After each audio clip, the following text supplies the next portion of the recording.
Thank you for reminding me of all the things I asked you to remind me of.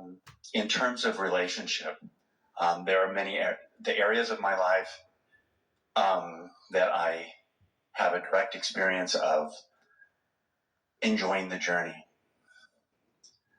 The one that I still have a problem with is relationship, primary relationship.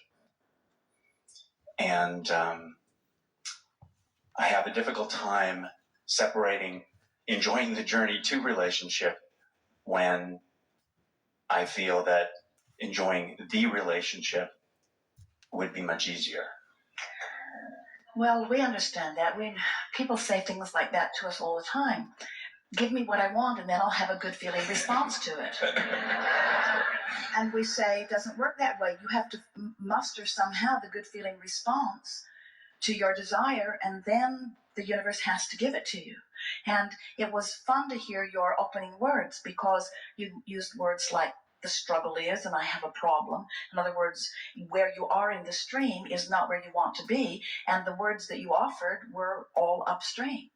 It's an interesting thing as we listen to most people talk about what they want, because almost every time they describe with precision and detail where they are in relationship. So what we just heard you say, and what the universe heard you say, and what you are broadcasting, and the vibration that you're offering, which is different from the vibration that's over here in vibrational escrow, is I don't have the relationship I want, and I can't find the relationship that I want, and it isn't likely that I can find the relationship that I want because it's hard. That's what you just said. And that's not the story that you want to tell. So many would say, well, but that's how it is. And it seems like telling it like it is worth something. We say it's worth staying where you are. You got to start telling a different story.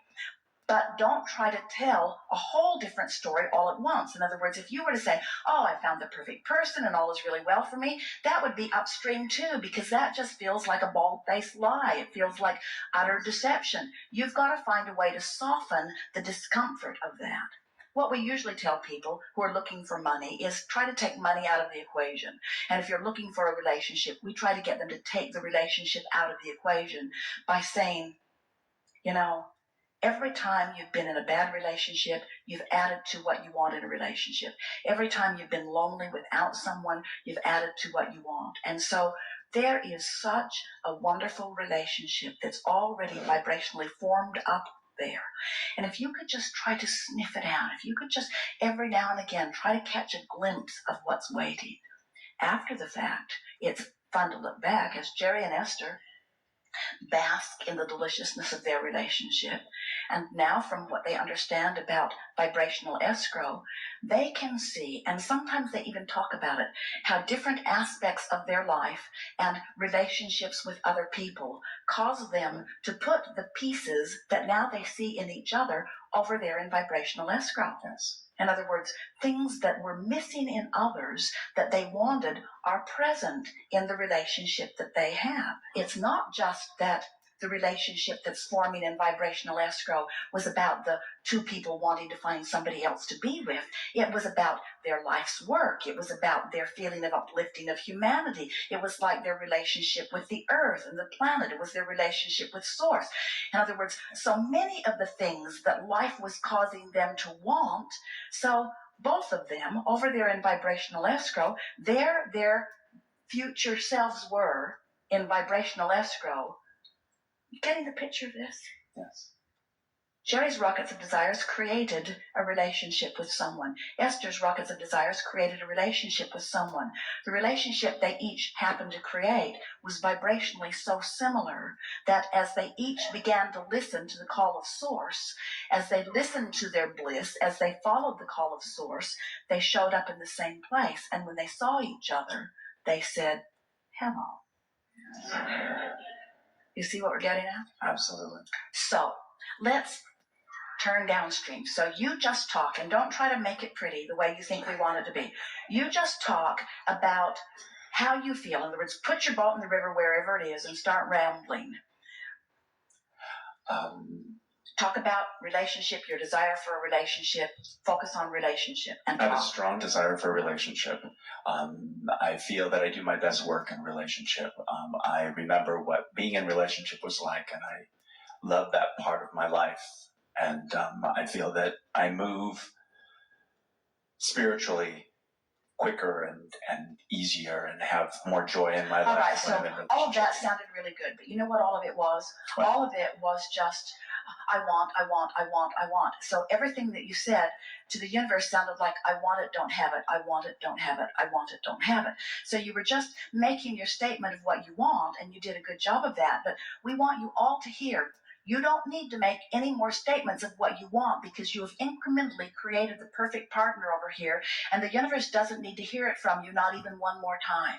You don't have to keep explaining it. And when you keep explaining it from the place of feeling like you don't have it, you turn upstream every time. It's like someone who's sick who says, I'm going to find a healing. And every time they say, I'm going to heal myself, they look right at the disease and turn upstream.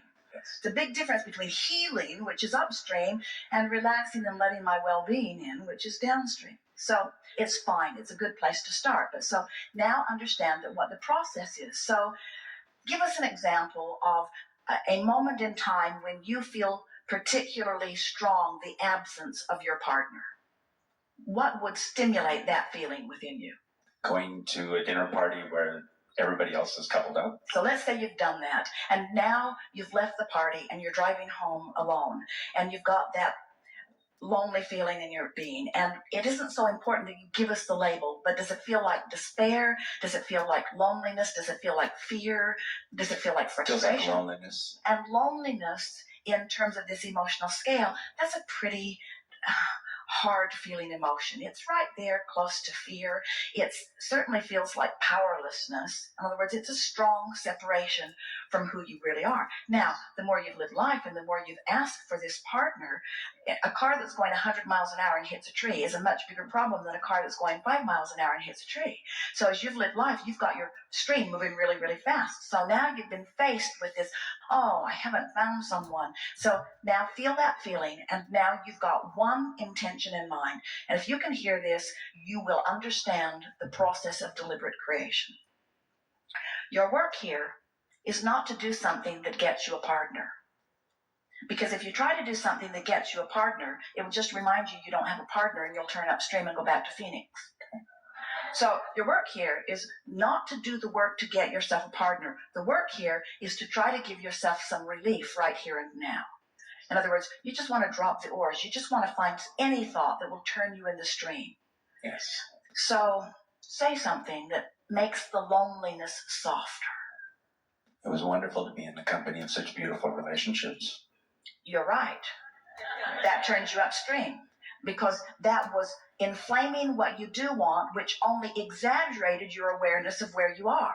Remember, you're not doing it to get the relationship. This is a thing that you keep forgetting, and almost everybody does. You want to do the work so you can get over there fast, and we want you to do the work so you can feel better. Okay. A friend said, Abraham, I don't think you ever care if my lover comes. I just think you want me to imagine him so clearly that I don't notice that he's not here. I'd settle for that. And we said, that's exactly right. But when you get there, he has to come. So you're lonely. You don't feel any better. Try to find something that feels better. I don't know how this is going to come about, but I am hopeful, because I'm beginning to understand the stream. And I've been banging around long enough that I think I have been very picky about what I want. And that's part of the reason for this delay, perhaps, is that I don't just want any relationship. I won't be satisfied with just any relationship. I'm really wanting this special relationship that life has caused me to identify.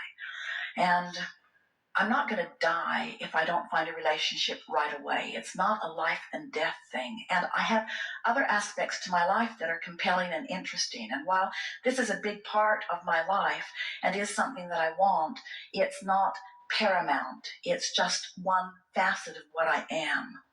Doesn't that feel better already? Yes. And I do like going to dinner parties where I get to see other people. And I do like it aggravating that sense within me that I am looking for someone, because I don't want to lose sight of that. But now I'm understanding the process, and I have to believe that life has caused me to create a wonderful relationship. And if what Abraham says is true, then that larger part of me is over there living that. And I have to believe that there are circumstances and events that are being arranged. And somehow it makes me feel more relaxed to realize that I don't have to get out there and orchestrate it. I think that's the thing about relationships that's been the most awkward. I hate that phony trying to orchestrate everything. And I love the idea that the universe is orchestrating it, that over there is who I am with the person that I really want to be with, and that if I will just get interested in other things that please me, I'll drop the oars and I'll start moving toward it. And I like the idea of not having to make it happen, but just letting it happen. I love the feeling of being able to just softly move little by little while I'm happy living my life in other ways. And I'm feeling sort of hopeful about this now. And anyway, it's not something that I have to do anything about tonight. And I had a good time and I had a good meal. It was lovely to see them all, and I hope they're all fighting.